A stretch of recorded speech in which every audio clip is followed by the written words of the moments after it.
ভেতরটা নরম আর বাইরেটা মুচমুচে। এরম ফিশ ফ্রাই হলে খেতে তো দারুণ লাগে। নমস্কার বন্ধুরা, আজকের রেসিপি হচ্ছে ভেটকি মাছের ফিশ ফ্রাই। বন্ধুরা পুরো ভিডিওটা দেখো, খুবই ভালো লাগবে। প্রথমে এরম 6 পিস ভেটকি মাছের পিস নিয়ে নিয়েছি, দোকান থেকেই কাটিয়ে নিয়ে আসা হয়েছে। তারপরে দেখো লবণ দিচ্ছি, গোলমরিচ গুঁড়ো আর দিয়ে দেবো পাতিলেবুর রস দিয়ে ভালো করে কিন্তু মাখিয়ে নিয়ে রেখে দেবো। তারপরে একটা মশলার পেস্ট করে নেব। মশলার পেস্টটা দেখো, ধনে পাতা আর পুদিনা পাতা নিয়েছি, একটা বড় পেঁয়াজ কুচিয়ে নিয়েছি, আর রসুন আদা আর কাঁচা লঙ্কা বেশ খানিকটা দিয়েছি ঝাল হওয়ার জন্য। তারপর পেস্ট করে নিয়েছি, নিয়ে এবার দেখো এই মাছের মধ্যে আমি মাখিয়ে নেব।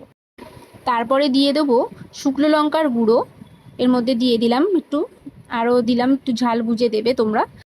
তারপরে 1-1.5 চামচের মতন গোলমরিচ গুঁড়ো দিয়ে দিলাম, আর দিয়ে দিলাম জিরের গুঁড়ো সামান্য, আর ধনের গুঁড়ো, আর 2 চামচের মতন সাদা তেল দিয়ে দিলাম, আর দিলাম লবণ। মাছে তো লবণ দেওয়াই মাখানো ছিল, আন্দাজ বুঝে দিয়ে দেবে। তারপরে দিয়ে এটা ভালো করে ম্যারিনেট করে মাখিয়ে রেখে দিতে হবে, কিন্তু 1 ঘন্টার মতো। সময় না থাকলে আধ ঘন্টাও রাখলে হবে। এরকম করে ভালো করে মাছটাকে মাখিয়ে আমি 1 ঘন্টা ফ্রিজে রেখে, তারপরে 1 ঘন্টা হয়ে যাওয়ার পরে আমি মাছটাকে বের করে রাখলাম। আর এদিকে একটা প্লেটে আমি 1 কাপ ময়দা আর 1/3 কাপ আমি কর্নফ্লাওয়ার আর দিয়েছি গোলমরিচ গুঁড়ো, একটু সামান্য লবণ দিয়ে মাখিয়ে নিলাম, মাখিয়ে নিয়ে রাখলাম। আর এদিকে 2টো ডিম গোলমরিচ আর লবণ দিয়ে আমি ফেটিয়ে রাখলাম, এগুলো কোট করার জন্য লাগবে। এবারে দেখো ওই ময়দার মধ্যে আমি একটা করে মাছের পিস নিলাম, নিয়ে একটু ময়দার কোট দিয়ে দিলে কি হয়, মশলাটা একটু ভালো করে ধরে যাবে। এরকম করে মাখিয়ে নিলাম। দেখো ময়দাটা যতটা পারবে ঝরিয়ে নেবে, এরকমভাবে ঝরিয়ে নিয়ে তারপরে ডিমের গোলায় ডুবিয়ে নিয়ে তারপরে ব্রেড ক্রাম্পের ওপরে দিয়ে দেবো। দিয়ে এবারে ভালো করে ব্রেড ক্রাম্পটা মাখিয়ে নেবো। 2 হাতই লাগাতে হবে ব্রেড ক্রাম্পটা লাগানোর জন্য। এরকম করে ব্রেড ক্রাম্পগুলো ভালো করে চেপে চেপে লাগিয়ে নেবো। তোমরা 2 কোটও করতে পারো, আমি এইভাবে 1 কোট করেই করে নিয়েছি।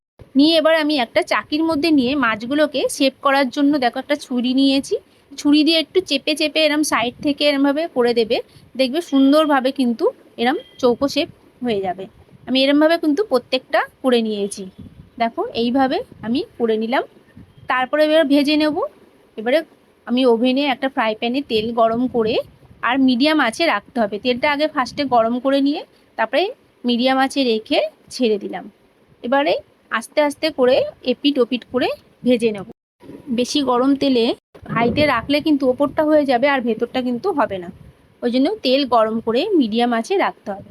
তারপরে আস্তে আস্তে দেখো কত সুন্দর করে ভাজাটা হবে, আর কত সুন্দর কিন্তু রঙটা হয়েছে। দেখো প্রত্যেকটা ফিশ ফ্রাই কিন্তু দারুণ হয়েছে। এরমভাবে তোমরা বাড়িতে ফিশ ফ্রাই করবে, দেখবে দোকানের চেয়েও ভালো হবে ফিশ ফ্রাই খেতে। দারুণ হয়, ভেতরটা নরম আর ওপরটা মুচমুচে। কেমন লাগলো অবশ্যই কমেন্ট করে জানিও।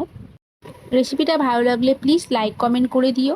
রেসিপিটা দেখার জন্য ধন্যবাদ। সবাই ভালো থাকবে, সুস্থ থাকবে।